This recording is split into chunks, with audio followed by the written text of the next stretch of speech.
Hi, I'm Dr. J, and welcome back to my channel, Life Goes On After 50. I'm here with my daughter Danny, who has become my personal trainer of sorts. And today we're going to be reviewing my fitness goals for an upcoming Burn the Fat, Feed the Muscle Summer Challenge. Now, this will be a part of my overall plan to live life to the fullest after reaching the ripe old age of 50 and beyond. So, Danny, would you tell us a little bit about goal setting, since that's going to be the focus for today? Okay. On our last video, we discussed our goal setting worksheet that is given by Tom Venuto, and we briefly went over the goal achieving formula checklist. So today we're just trying to see if her goals meet the criteria for the checklist. Okay. Okay, so starting with the first one, are your goals specific? Okay, so the first item on the checklist is, are my goals specific? Now, in the last video, I talked a little bit about my goals, and they were divided into 7 different categories. They were my long-term ideal body goal, which at that time I talked about looking like the actress Angela Bassett. Then I talked about, well, I don't want to look like her. I want to have a body like hers. She and I are of similar size and similar age. My 1-year goal was to, I talked about my 1-year goal, which was at that time I thought was to return to the weight that I have lied about on my driver's license. And then I had talked about my 3-month goal, which at that time I looked at cutting my waistline by a certain amount of inches and losing a certain amount of weight. And then I discussed my 1-year goal, 1-month goal. And well, actually, I had not decided on that, and we'll be looking at clarifying that today. And then I looked at my weekly goal. What type of weekly goals would I have in place? Then I looked at the daily goals, what I would do each and every day. And finally, I was hoping to establish some type of personal record goal, and I'll clarify that today as well. So to answer the question, are my goals specific? After we discussed it more, we did narrow down her goals to being specific, like giving things that were more tangible, like body fat percentages, weight, even dates. You mean specific dates? Specific dates. Okay. And then the next question for the goal achieving formula checklist: are your goals measurable? Okay. Are my goals measurable? And looking back at my goals, I discovered that some were, if they perhaps were measurable, but not realistically measurable. For example, I had as my 1-year goal to return to my driver's license weight, where my 3-month goal was to cut my waistline by 7 inches and to lose about 15 pounds. And you indicated, Danielle, that would be the opposite, because most people who do the challenge lose anywhere from 20 to 30 pounds, and that's an average, and that's over the course of 14 weeks. And so she would not need a year to get back to her driver's license weight based on what I saw online, because that is almost just like a 19-pound difference. Okay, so are you saying I could do more? You could do more. And so that leads us to the other items on our checklist. Have you set your goal big enough? That's achievable in, like I said, 3 months. 3.5 months, okay, versus taking a whole full 12 months. So you're saying cutting my waistline by 7 inches and losing about 15 pounds is actually achievable? You said 15 pounds of fat. 15 pounds of fat. And there's a difference, right? Yes, what do you mean? Weight and fat are different, which I established on the other video as well, is that weight could be muscle mass, water weight, or fat. But we're concerned about maintaining her current muscle mass amount, lean body mass, they would say, and do I have reducing your body fat percentage. Okay. Water fluctuates, so we're not going to be worrying about that. Okay. Then the other one we had on there is, have you set realistic deadlines for your goals? And that goes again for your 3-month needing to switch to your 1 year, and your 1 year switching to your 3 month. Because I'm not sure if you're going to lose 15 pounds of fat in less than 4 months. Okay, are you saying I have too much fat? No. what do you mean by that? Okay, because and I probably people do. who are morbidly obese can lose, or just obese, overweight obese can lose it has 1% that I'm morbidly obese. I know.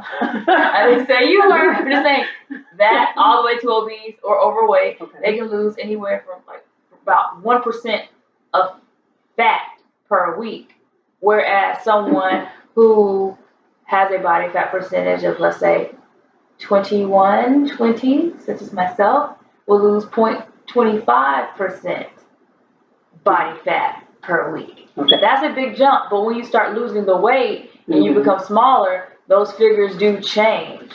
So realistically, the percentage does not necessarily equate to the fat pound. So right here you have on here fat pounds, 15 pounds. 15 pounds. But I don't know how that translates to 15%, or the percentage wise. Okay. So, but we will learn how to do the math on that. Well, I've done it for myself, but look at yours. Okay. Well, I'm proud to say that we have similar lean body mass. Similar lean body mass, similar percentage of lean in our bodies, believe it or not. So yours was 90, what was yours? 93. 93, and mine was like 91, 92. Okay, so at least as far as lean goes, I'm similar to her. Okay, what's next on the checklist? I guess the next one would be, have you prioritized your most important goal and make sure that it doesn't conflict with any other goals? Okay, have I prioritized my most important fitness goal to make sure that it doesn't conflict with other goals? And I don't think they conflict with other physical type goals or even other medical related or health related goals, but there might be a possibility that it conflicts with my personal goals. For example, I wouldn't want to negatively affect the amount of quality time I spend with my husband. I wouldn't want to negatively affect the amount of quality time I spend with family and friends. So I do need to go back and look at that to make sure that there are no conflicts with that. But in terms of health concerns, I think it's pretty much complementary. I would like to point out that this technically would only consist of 1 hour of your day when it comes down to the exercise portion. 1 hour out of 24 hours. Right. Well, 1 hour is 60 minutes, but I'm not so sure that I can handle 60 minutes of rigorous, intense physical fitness routines. I mean, I get tired after 5 minutes, so 1 hour sounds like a bit much. What happened to the 30 minutes? That's for the cardio. Okay. But you need at least an hour to yourself to get your stuff done. That's what I'm saying. Because it could take a little bit over 30 minutes. Okay. And then the last one is, until we actually start performing some of these goals or start our challenge, some of these goals we can't even officially say, can't officially check off on the checklist. So I guess the next one we could look at was, have you written your goals in the form of present tense personal positive affirmations? And those will go on your goal cards. And that's something that we will be making later today. Or later on in another video. Yeah. Okay. In addition to that, I think you should list your personal records goal. Okay, right. I have not indicated my personal record goal, which specifically asks what lifetime personal best records for performance, fitness, and physical condition do you want to achieve? And it's really hard thinking about that because we're talking about lifetime. And I have to go way, way, way back to look at that. But the thing that comes to mind as I recollect my experiences related to fitness is back during my high school days, which was a long time ago. I used to play basketball. I played after school basketball. I did not play on the team, but I did play it after school and some after school activities. And I was pretty darn good. And obviously played the position of a guard. I'm fairly short, 5'2". And I had the ability to run and shoot and move around. And I could even block shots of the tall girls. So that was pretty good. So I'd like to get back there, back to that condition. I have had a student, several of my male students have challenged me to, I don't know why, challenged me to a day on the court with them. And I have told them that I will be ready to meet that challenge in the fall. So that will be my personal record aspirations, to be able to get back out on the basketball court and play my game, because I want to prove that I've still got game. Okay, so with that in mind, I think that just about covers it for our checklist of items that we need to review, to keep in mind. We want to make sure that our goals are specific. I want to make sure that my goals are specific. I want to make sure that my goals are measurable. I want to make sure that I have set goals that are big enough, that I'm not selling my short, that I'm shooting for something that's a real challenge and not just something that is easy to achieve. That I have prioritized my goals and make sure that they don't conflict with any other goals. And that I have written my goals in the form of present tense and present tense positive affirmations.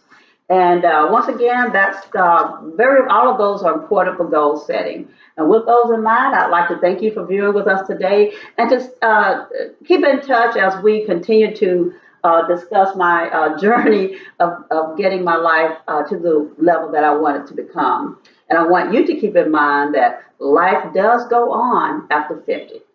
Thanks. Bye. Bye-bye.